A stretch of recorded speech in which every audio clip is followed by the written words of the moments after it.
we try to always nurture the mentor and honor them and realize they are volunteering their time. And how many times have I heard, it's so organized. They're not wasting my time. I feel like I'm really getting a lot done while I'm right here at this moment.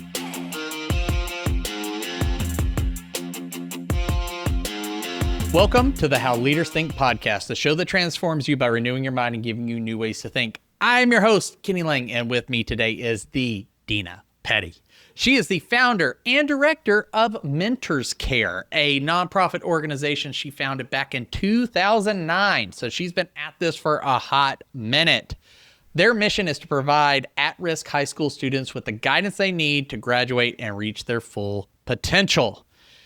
All of this and her story has led to a nonfiction book that is coming out called Collateral Hope. So get excited or hopeful. I don't know. One of those. They're both good. Yeah. And it shares her personal journey through darkness, finding faith, embracing hope, and discovering purpose in the mess. And it is reflecting the heart of why she created Mentors Care. Today, Mentors Care serves over 1,000 students with over 800 mentors across 22 high schools. That's a lot. There's a lot of students.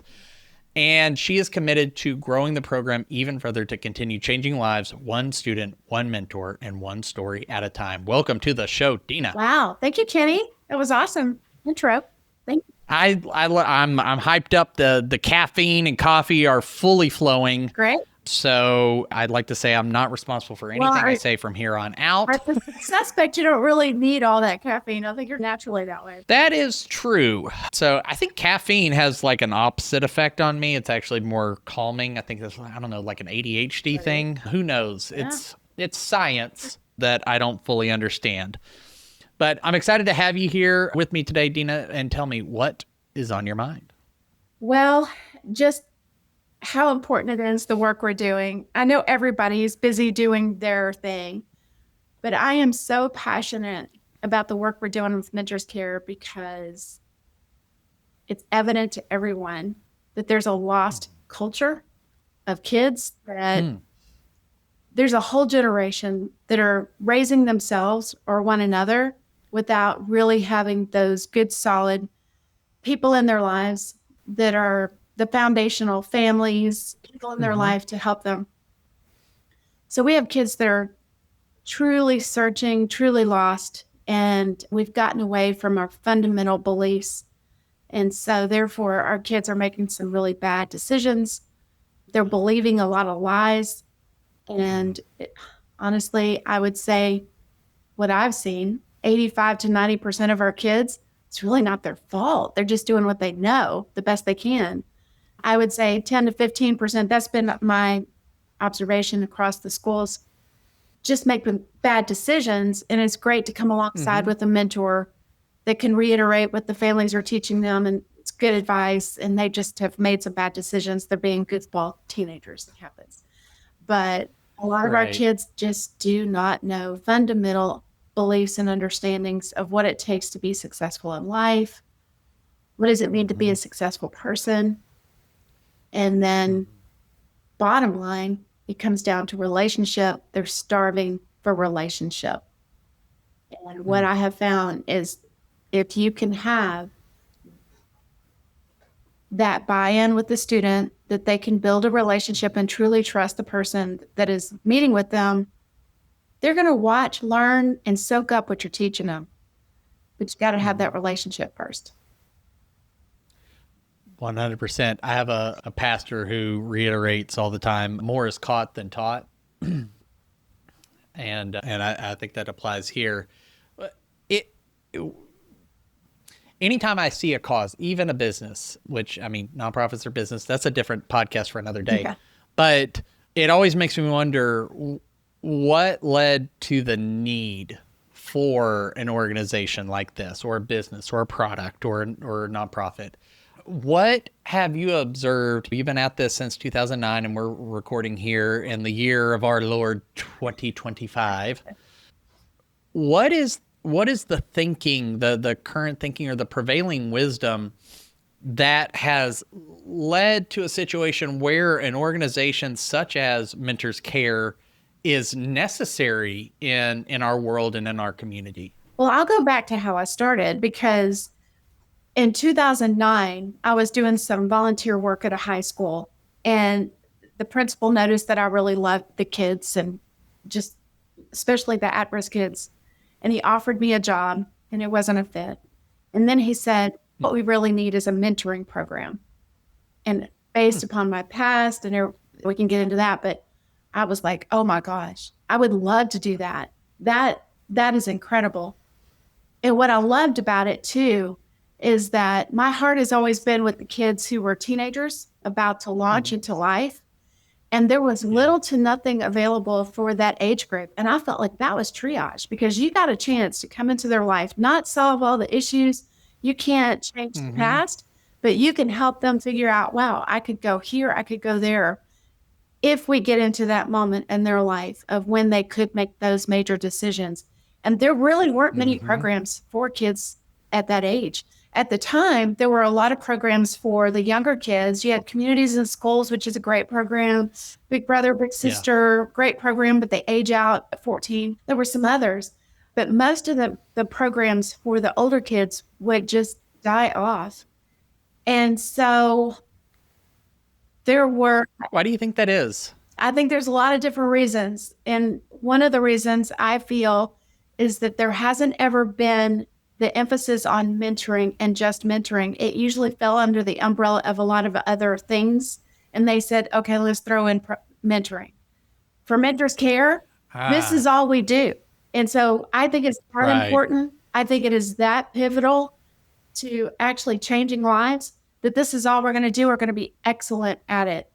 And I also feel another thing is that working with teenagers, I used to be a youth pastor back in the day.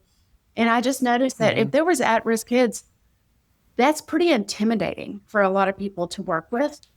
And you need a lot of direction. So I realized that it needs to be very intentional, very structured, very organized, so that each and every mentor felt very equipped and ready to go and backed. So we're asking the mentor to simply be a friend. We're not saying you're going to be a doctor, an attorney, first responder. You're not going to do any of that stuff. All we're saying is just be a friend. And then we set it up to where now at each of our high schools that we serve, we have a full-time coordinator at each of those schools. So at the 22 schools, we have 22 coordinators, full-time staff for Mentors Care, and they're the social worker on the campus.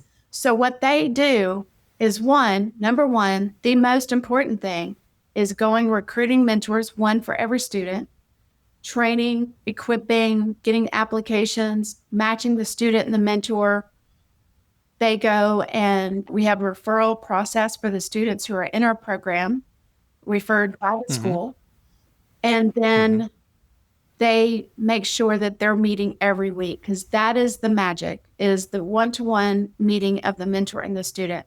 But through that relationship of a mentor and a student, they find out they're hungry, they find out they're abused, they find out all these things. We're not asking a mentor to deal with all those things. We say, bring that to us, the social worker on campus. We go connect to the community. We find out what are the resources that can help this student not only stay in school, but be successful, where they can have their needs taken care of. It sounds like the consistency of meeting builds trust, but it builds some safety to where those darker things, those deeper things that may be affecting their life and their quality of life can come to the surface naturally because they feel safe with whoever their mentor is. And then that begins the sort of access to what are these additional resources to improve the life of this teenager. You mentioned that it is an intimidating group. And I had shared a little bit with you when we met, just the time my wife and I have spent as foster parents. Yeah. One of the most intimidating and overlooked and underserved populations of the foster care community are teenagers. There's more teenagers awaiting adoption, a foster placement, things like that, just because they've been through a lot of hard things. That does mean they can be far more intimidating than, say, just a baby who's going through drug withdrawal. That's not fun either, but it's less intimidating than someone who it may be the size of a fully grown adult and you're not quite sure what they're going to do. Yeah.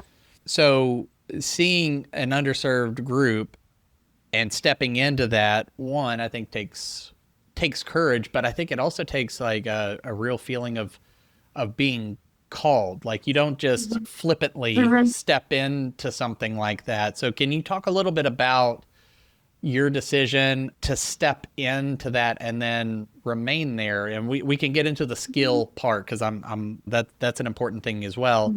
But that's like no one just like trips and accidentally ends up trying to serve and love on people that honestly probably at first don't want to be loved on at all. They have a tough exterior.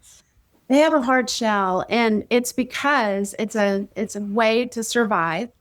I've been hurt and let down by so many people, so I'm going to act like I don't like you and I don't want to be here. But every student that we have in the program, they have agreed to be in the program when we tell them what it is. They have to have a signed permission from somebody at home that they can be in the program. Okay. Yes. A person, okay, and I have said this so many times, but it sounds really harsh, but I think it's the truth. If you are going into mentoring a student so that you can change their life and do something good, then you're doing it for all the wrong reasons. You're being a mentor because you're called, which means you may not get to see the full result of a child being changed forever. And it's hard because we have ego needs. We want to know that we're making a difference and that they really like us. I want to know that they like me. Well, they're not always going to act like they like you. Some of the toughest ones are so angry, so hurt, and they're going to lash out and they hurt. Now, I'm making it sound really harsh. There are so many stories where those relationships are built and they absolutely love one another. And then after the student leaves high school, they become friends and they stay in touch. Now, while they're in the mentoring program, they cannot reach outside of school. They have to meet only in school and only communicate at school. They cannot text, they can't call. So that's to protect the student, the mentor, the school, mentors care, everybody.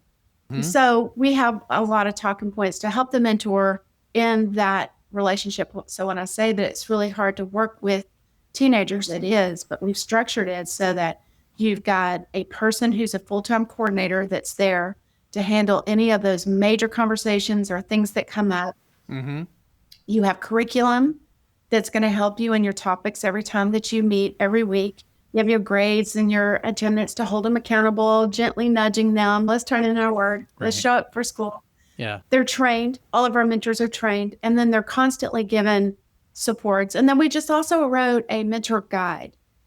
And I'm so excited about that because that was with a licensed psychologist who has been a mentor for us. And she's a published author and done TED Talks. Her name is Dr. Brittany Claiborne. And so we were able to write this book to the mentor to encourage them and to understand your student a little bit better. Very, very excited about that. And so every new mentor gets one of those books. And in that book, we talk about, for instance, you have a conversation with a student and they prick something in you that all of a sudden you're very angry or guarded or hurt. They did something that when you work with kids, you have those moments. Okay, then you go away feeling like, man, that was a really bad visit. So one of the topics was, how do you unpack this mentoring session that you feel like was a failed time? And so, like helping them process it. And expectations that it's okay. We're human. Welcome to the human race. That we're going to have times when we're not 100%, or you hurt my feelings and maybe I didn't handle it correctly, but it's not ruined. It's not broken. We can go back and we can go back where we left off and we can go again. That's excellent. Because I think it is so hard, walk with somebody through something. Most of us are not. We haven't been the beneficiary of it. And so we don't know how to give something that wasn't given to us, right? So I love that y'all are making resources and things available. The other thing that I like, you mentioned, it's like, hey, you're there to be a friend, but you're giving these mentors curriculum to really walk through some great life lessons. So they're not just showing up and going, hey, what's up? Like, no, you need to come prepared. Like, always make room to listen, but always come prepared with something to help move that person forward towards their goals that the two of you have discussed. And so it sounds like there is a bit of a coaching mentality Yeah. that you are training your mentors on, which I love to hear. Maybe what is the lifespan of a mentor? This can be really hard work. Again, as I mentioned, a lot of what you're doing reminds me of the work my wife and I have done as foster parents, and the average lifespan of a foster family or foster parent is about 12 months, and then they shut their doors. It's just it's really hard work, and it really can rip your heart out, even in the best way. Even if nothing bad happens, it can really weigh on you, because you're seeing the effects of society at its worst, right? Like, a lot of hurt people, Yeah. and a lot of those hurt people have children. Right. And so they're trying to sort out their own mess, but that ends up impacting their kids. So what's the lifespan of these mentors, and what have you noticed has maybe made the best mentors, the most resilient or most effective mentors over these last 17 As years? far as retention goes, we've been able to calculate that right now. I think we're at 76% retention rate, which is not bad, because you're talking about almost 900 mentors, because they're meeting one-to-one with students, and it's your most at-risk kiddos. So when we have them sign up, that it's an agreement that you're going to finish out the year and you're going to do the best you can to show up. But if you can't, you're going to communicate to us so we can let the student know, we can reschedule, because our students blame themselves. They don't like me, and we can't let that happen. Yeah. We try to start students in 9th grade, and we ask the mentor every year, would you like to come back? And we ask the student, would you like to come back? And I don't know what that number is, but it's really high that they come back. Now, when they've been with the student from 9th grade through 12th grade, they graduate, they might take a year off, and then they'll come back. Gotcha. Hit reset, refill themselves, refresh, and then get back at it. Yeah, it's a lot of energy to invest in another person's life, period. But we have a lot of people that find that this is their calling. Like, this is what I get to do. I can't serve in missions overseas, but this is my mission field right here. This is my calling, and they love it. Yeah. And it's organized for them. You've got curriculum. You've got somebody that's reminding you of lessons and things, and has everything that you need to meet with that student. And one of the most important things that we do, I think, is that we honor the mentor. We know that they're giving up their time.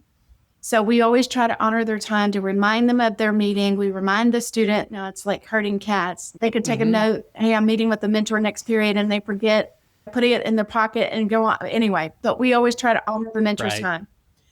And then we're there to support that mentor. We are there with that full-time coordinator to make sure they heard something horrible that we've got to call CPS. We're right there with you. There's a thing called secondhand trauma. If you have just fallen in love with your student, and say you're mentoring a young girl and you just found out she was raped the night before, that is secondhand trauma. That hurts. And so we want to be there to guide them, to be there for them, to be a coach for them as well, which is so important. So with the mentors, we find that they come back because they feel like, this is so organized. I feel very connected with mentors care. I don't feel like I've got to go figure out something to talk about, because honestly, that's what I wrote the curriculum for when I was a youth pastor. I realized when people meet with students, you talk about the same things over and over again: drugs, sex, rock and roll, or they're going to want to talk about their boyfriend or girlfriend every time, which is important to them. And that's good. But like you said, let's don't waste time. We've got them for this time. Let's keep nudging them, moving forward, not only thinking about graduation, which is very important, thinking about education, very important, But what does it take to be successful in life? Let's talk about those things. Because a lot of these things these kids have Right. never heard before. Like I talked about respect. A lot of these kids, they're never going to get those lessons outside of mentors' care. Because remember, they're either Right. growing up with their friends, getting the same bad advice, or they're on their own.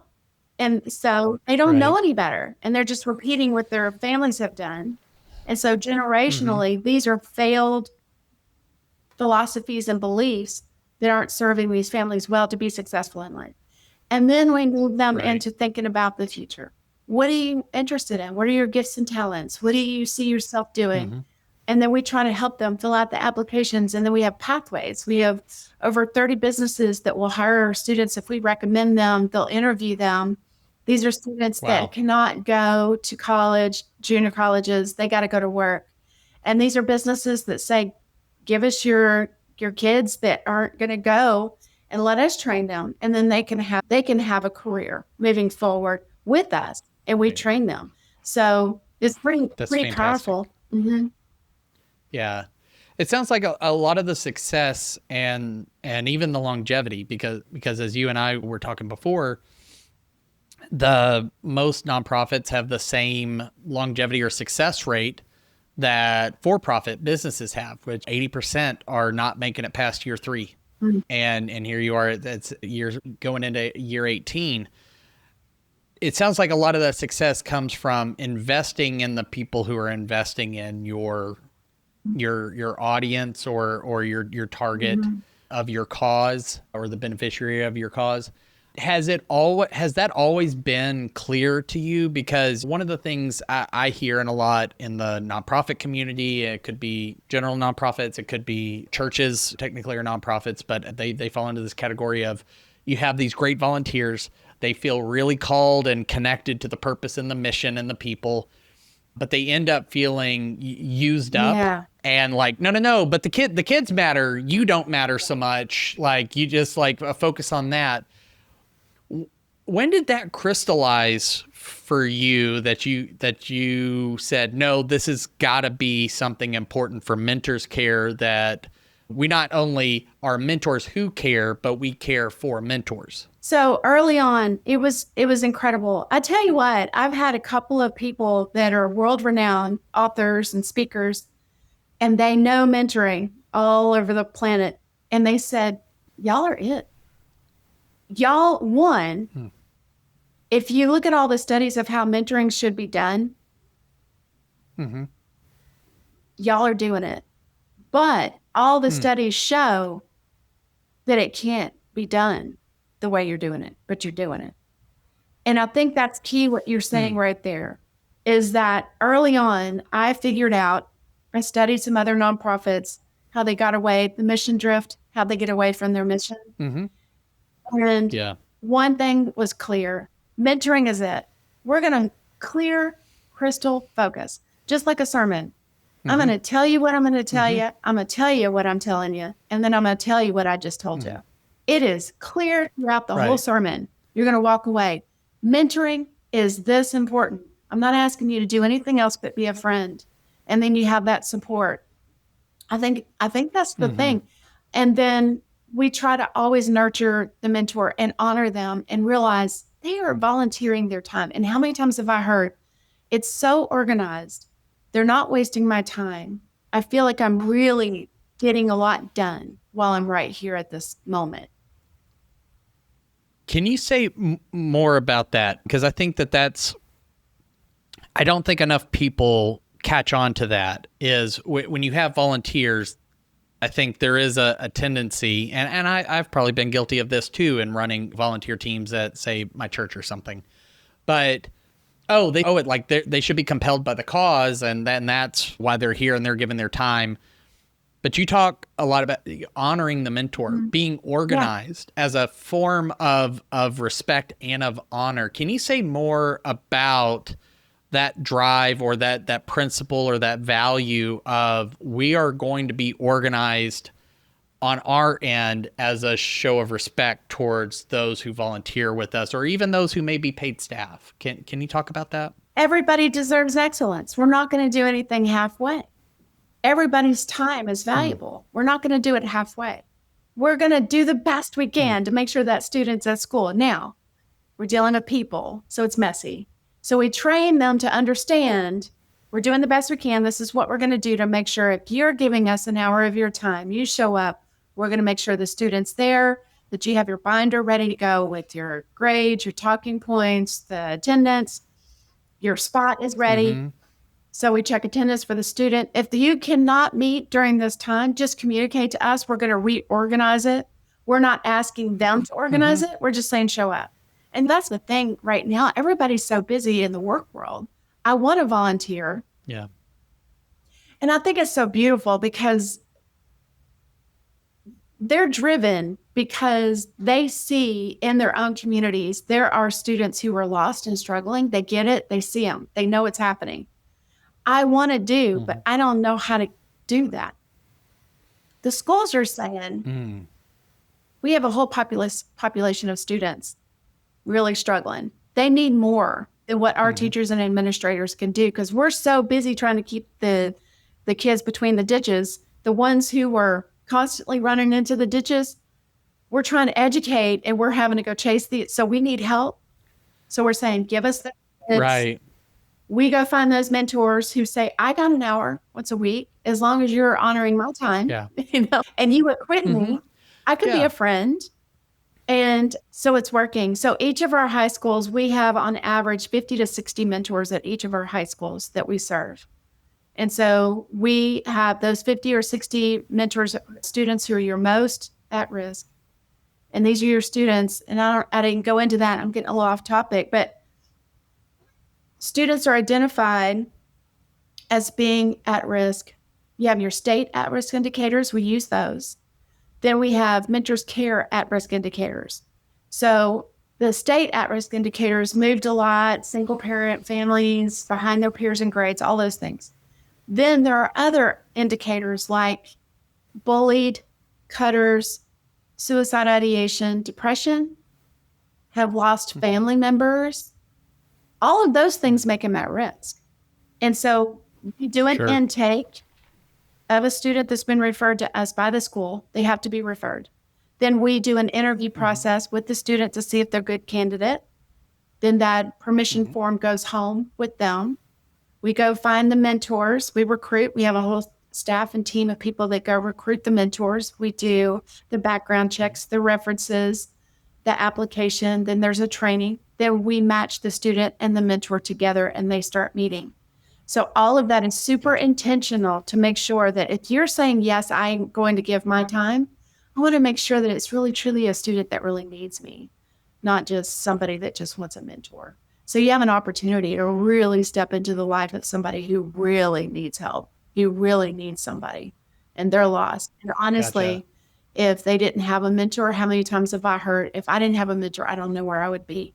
I had a student just last time I spoke at a summit, and this young girl came up to me and she said, I just wanted to meet you because I'm in your program. And I went, oh my gosh. She said, yeah. She said, I was in 9th grade or 8th grade. I had told my mom that the stepfather was sexually abusing her. And the mom, and unfortunately, this happens a lot, the mom didn't believe her and kicked her out. So 9th grade, she's on her own, living with friends. We call them self-surfers and just kind of living on her own. She was referred to us to the program. At that time, she was already risky behaviors, drinking, partying, and really lost, not coming to school much. She got a mentor. This child, when I met her, she was a senior. She was just about to graduate. She went to Tarleton. She's at Tarleton right now. And she said, this program saved my life. And it was my mentor and it was the coordinator who truly cared about me and started telling me all these things. Like, I really do have a future. I really can go have a life. It's not over for me. I don't have to just say, this is just the way it is. And that was my story. You don't have to say, this is just what it is. We can go become who God created us to be. Right. There's agency. You have agency to make choices that could change your future. You don't have to settle for what it may have been what life gave you, but it doesn't have to be, it can be what you make of it. Right. And that doesn't mean it's easy, but it doesn't mean that you're you're stuck. Exactly. Which I love. And I love the intentionality of being organized to make sure not just that you're really targeting the people that you can best help instead of just like spray and pray and just like, oh, we'll take everybody. Mm-hmm. The other thing that I'm really touched by is the notion of really, it takes a village. Is that schools are really good, or should be really good, at educating. Yeah. But I think there's so much that is put on them to be this catch-all for raising children. And I would say the same thing about a lot of churches. Churches should be, and that's just my background, but churches should be really good at helping people take their next step in their faith and get closer to the Lord and live out the principles and tenets of their faith effectively. They're not, but on the child side, it's not there to raise your child. Right.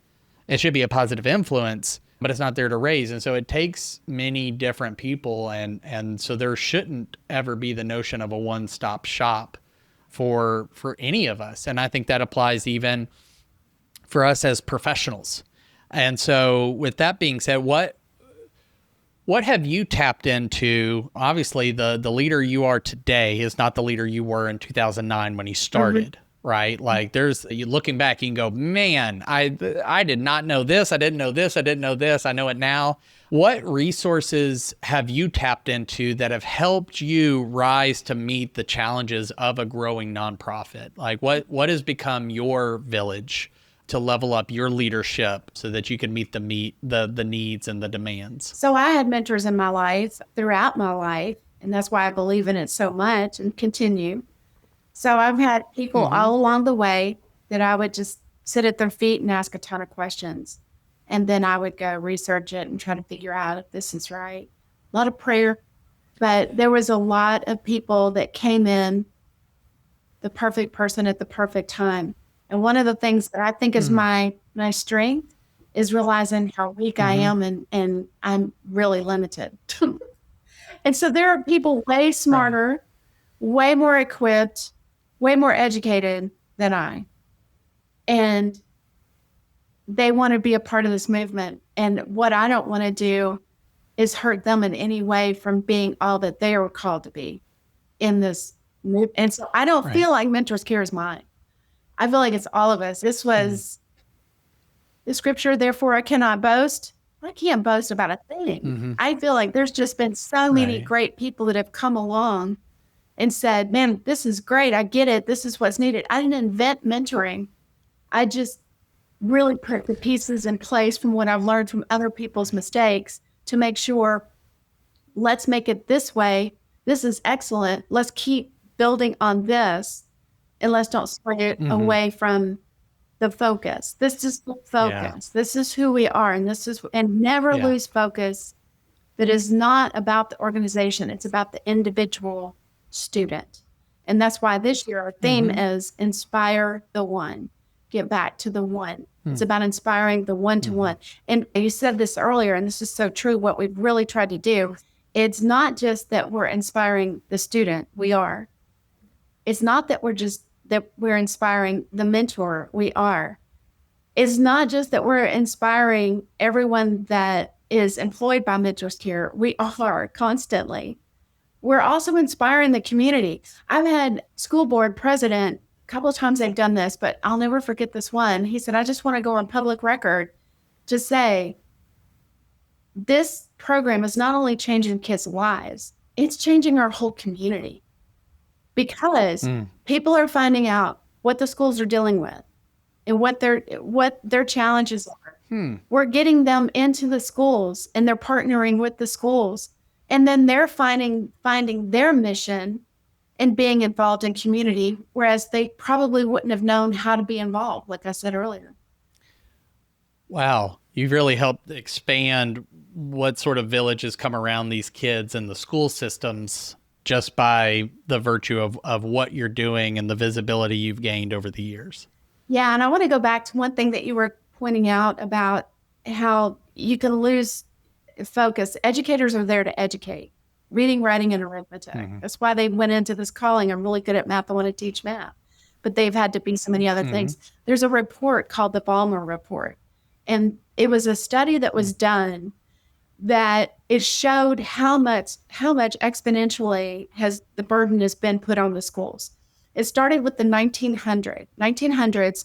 It was students and children that were immigrants, and they were impoverished. And so they didn't know how to bathe or have capability to bathe and hygiene.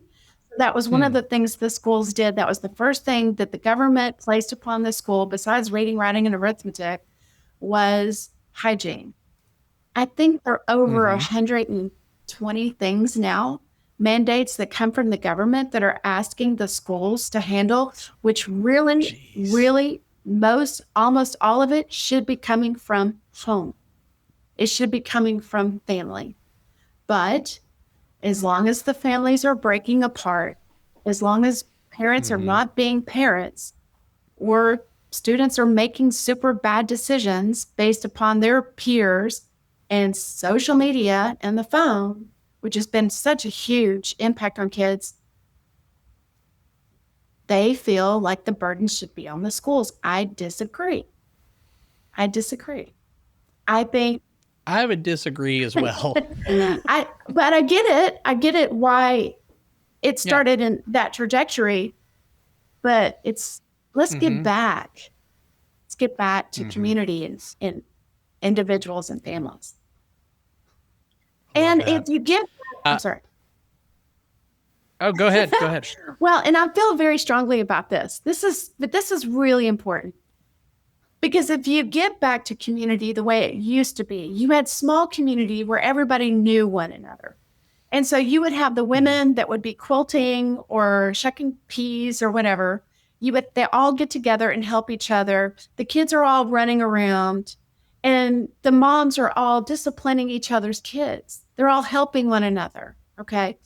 The same thing with the young man. He might be out hunting with not only his dad, but a bunch of men, are doing whatever to help the community. Yeah. Well, developmentally, every student, when they get to a certain age, 13, it is developmentally their job to think outside of home. Okay, you've given me all these great lessons. I've learned them, and y'all are good parents, but I'm going to be a little bit rebellious. I want to know what I think, which is normal. There's a good rebellion. But if we're not intentional to love these students and be intentional about getting to know them individually, they're going to look outside of home, or maybe they've never had that, and they're going to start believing just whatever. So what we are doing is intentionally getting back to what community used to be. I'm saying as a mentor, I'm just being your friend. I'm somebody outside of the home that you can bounce off these ideas, and we can talk about these things until you become an adult and all of this develops, the frontal lobe and all the things. And you can start cognitively thinking for yourself, is this truly healthy and good? Because the rebellion's going to happen. It can either be a destructive rebellion or it can be a growth rebellion. Constructive. Yeah, that's really good. I think we probably have like 17 other episodes packed inside of this one that we could expound on. Tell me though, somebody's listening and they're a leader. Maybe they want to start a nonprofit. Maybe they're already leading a nonprofit and they're struggling. What is the first step someone can take in the next 24 hours, spending little to no money, to start to make progress towards this idea of focus? Community. I think you've even modeled community inside of your organization to where they can have a chance to make it to year 17, 18, 19, 20. Because I think that's a real testament to how you've chosen to lead. What's a good first step, baby step a leader could take towards that sustainability and that longevity? One of the biggest mistakes I've heard people make about nonprofits is they have this idea and they keep talking about it. Meetings, talking. You got to take that first step and you got to go out on faith. And then after that, you're trudging. It's just one foot in front of another. If you're analyzing to death this idea, you're killing the vision. To me, you're killing the passion. If you truly feel very called, like this is what I'm supposed to do, just take that step. Then take the next step. Then take the next step. I think people get caught up in talking about it way too long. You got to do the research. You got to ask the questions. You got to have the meetings, of Mm-hmm. course. But at some point, you got to go ahead and take that first step. Mm-hmm. Yeah, I actually, and the Scale Weekly email I send out every Tuesday, a little 60-second leadership and scaling tips. It was about the analysis of paralysis of analysis. And I just said like paralysis by analysis. I don't know why I can't say that correctly. It was easier to write than it is to say, but is just fear with a business suit on. Oh, wow. Like, it sounds smart to like, oh, we've really got to consider this, that, and the other thing and due diligence and like, but you can due diligence yourself to death.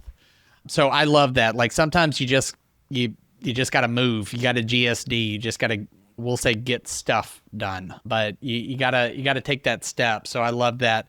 Now, Dena, I did mention in your intro, you've got a book, Collateral Hope. As of this recording, is not yet released. It's coming out soon. When is it coming out? Where can people be looking for it? And if they're listening to this 25 years into the future, where should they buy it? Well, right now, they can go ahead and sign up on my newsletter. Go to denapetty.com. And if you go to denapetty.com, there's an area there where you can sign up for the newsletter. It has actually a chapter in there that you can read ahead of time and just keep you plugged in with some announcements and things. But it's going to be published in this fall, which we're there. We're finishing the editing. It's going to be done, and we're going to have a launch. I'm nervous because it is my life story, and I've always been told you got to tell your story. You got to tell your story. Well, I turned 60 this year, and it was like, okay, it's time.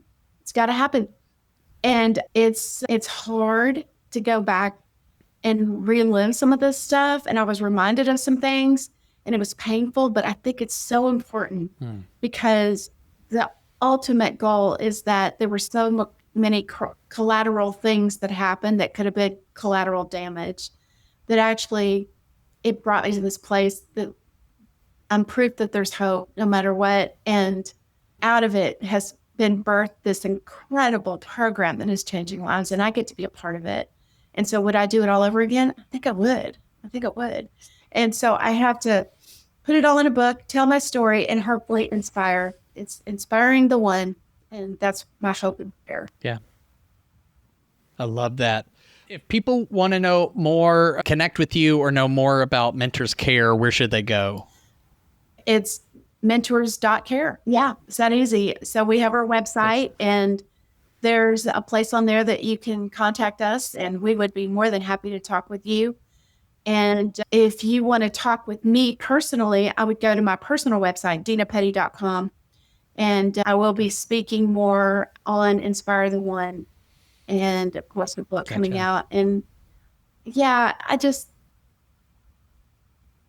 I'm not a genius. I'm just average.